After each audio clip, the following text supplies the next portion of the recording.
প্র্যাকটিসের বয়স 55 বছর। উনি একটা কথা বলতেন, যা আছে এটা দিয়েই পরিবর্তন সম্ভব, যা আছে এটা দিয়েই পরিবর্তন সম্ভব। জুলাই আমাদেরকে চেতনা, জুলাই আমাদেরকে কি বলে দিছে? জুলাইকে অন্য দেশে এসে আমাদেরকে সাহায্য করছে না? আমরাই যুদ্ধ করে ভারতের এগেনস্টে, ভারতীয় আধিপত্যবাদের এগেনস্টে জয়যুক্ত হয়েছি। সো আমি এখন আপনাদেরকে কিছু বলি। আচ্ছা, পৃথিবীর কোনো দেশে আছে মেনশন স্লিপ লাইনে দাঁড়ায় থেকে দিবেন আর আপনি 11টা পর্যন্ত শুনবেন, এই জন্য আপনাকে বেতন দেওয়া হচ্ছে?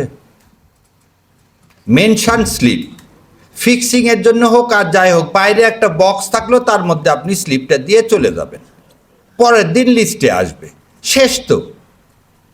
এক্সটেনশন কেন এক্সটেনশন লাগবে?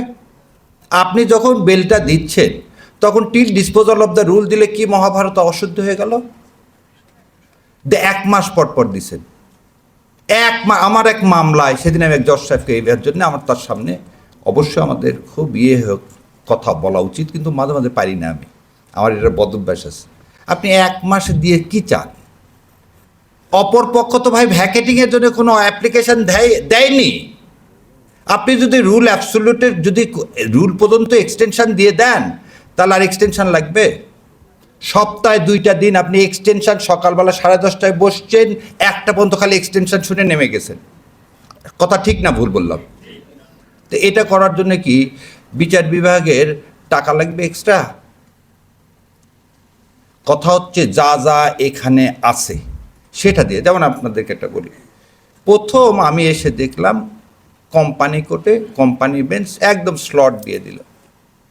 আমি জানি ওই সময় আমাকে ওই কোর্টে থাকতে হবে, আমি অন্য কোর্টে চলে যাচ্ছি। এই যে বললেন একটু আগে শিশির সাহেব, 1 নম্বর আইটেম আমি, 2 নম্বর আইটেম আমার, আমি সারাদিন ওই কোর্টে বসে থাকলাম, অন্য কোর্টে যেতে পারলাম না।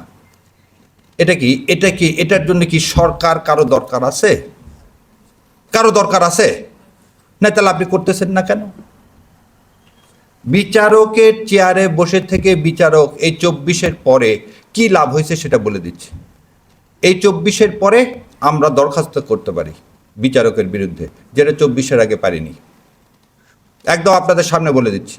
এবং দরখাস্তর ফলে অনেক জাজ সাহেব আজকে গদিতে নাই। তাহলে বিচারকের একটা অ্যাকাউন্টেবিলিটি, যে কোর্ট ছিল না, সে অ্যাকাউন্টেবিলিটিটা আমরা ব্যক্তিগতভাবে অনেকে করছি। তো দায়িত্বটা কার জানেন? বারের। বারে নির্বাচনের সময় আপনি যাকে নির্বাচিত করতেছেন, জানেন শামসুল ইসলাম সাহেবের নামে 1 নম্বর হলরুম নাই? 1 নম্বর, তাকে চেনেন? কখনোই আগে আমরাও ছোটবেলায় দেখে আসছি, কোর্টে যাইতাম, মিষ্টি খাওয়াতো। সে কোনোদিন দেখতো না যে ওর বাবা অমুক পার্টির মন্ত্রী, ওর বাবা অমুক পার্টি করে না। কে খাওয়াতো না খাওয়াতো আমরা জানতামই না। সবার আগে আমাদের পরিচয় ছিল আইনজীবী। বার হচ্ছে যতক্ষণ আপনাদেরকে, আমার এটা ব্যক্তিগত কথা, বার যদি শক্তিশালী না হয় কোনোদিন বিচার বিভাগ স্বাধীনতা পাবে না, পাবে না, পাবে না। বার যদি দলীয়করণ থাকে কোনোদিন পাবে না। বারের প্রেসিডেন্ট সেক্রেটারির কাজটা কি? সুপ্রিম কোর্ট বারের প্রেসিডেন্ট সেক্রেটারির কাজটা কি?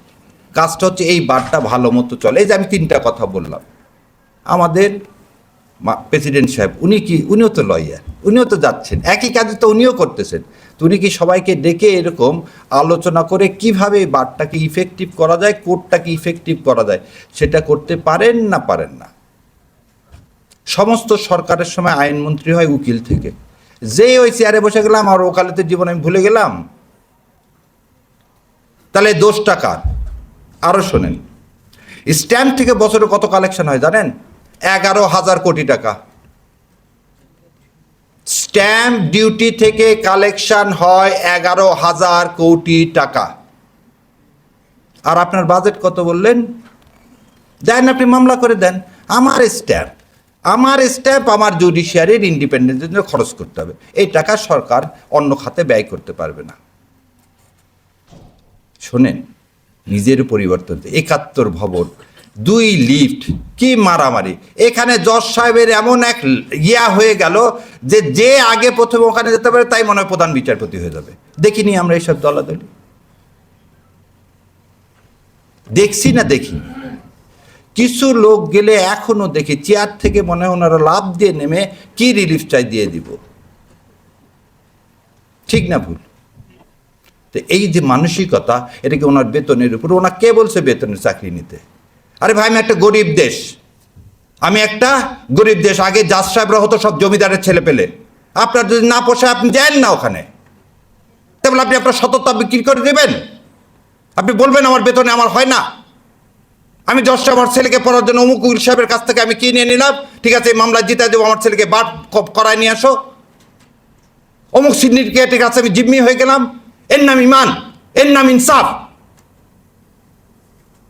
বড় বড় কথা বলি, এটার নামই ছিল বিপ্লব, এটার নামই ছিল বিপ্লব। এখন আমরা কোর্টে যে কোনো জায়গায় বলতে পারি যে আপনি সব নাইনসাফি করেন না, অতীতের কাজ চলবে না।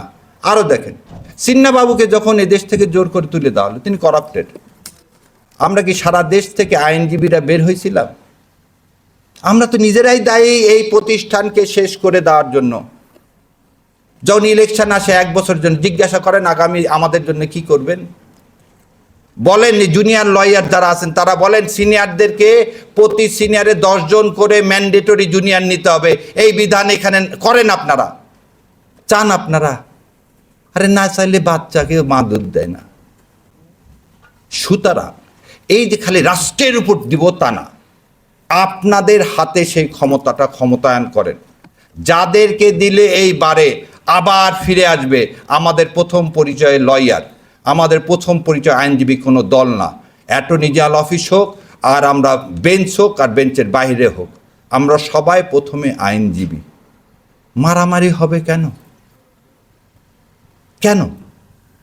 তাহলে আমরা কোন জায়গায় নেমে গেছি? এই বিপ্লবী হচ্ছে তার সামনে, যে না, কেউ কোনো দুর্নীতি করে কেউ রেহাই পাবে না। বিপ্লবের মূল স্লোগান কি ছিল? বিচারপতি তোমার বিচার করবে যারা, আজ জেগেছে সেই জনতা। ধন্যবাদ আপনাদেরকে, আপনারা আমাদের স্যারদের মূল্যবান কথা শুনবেন। আমাকে বলার সুযোগ দেওয়ার জন্য আল্লাহ সন্তুষ্টি আদায়।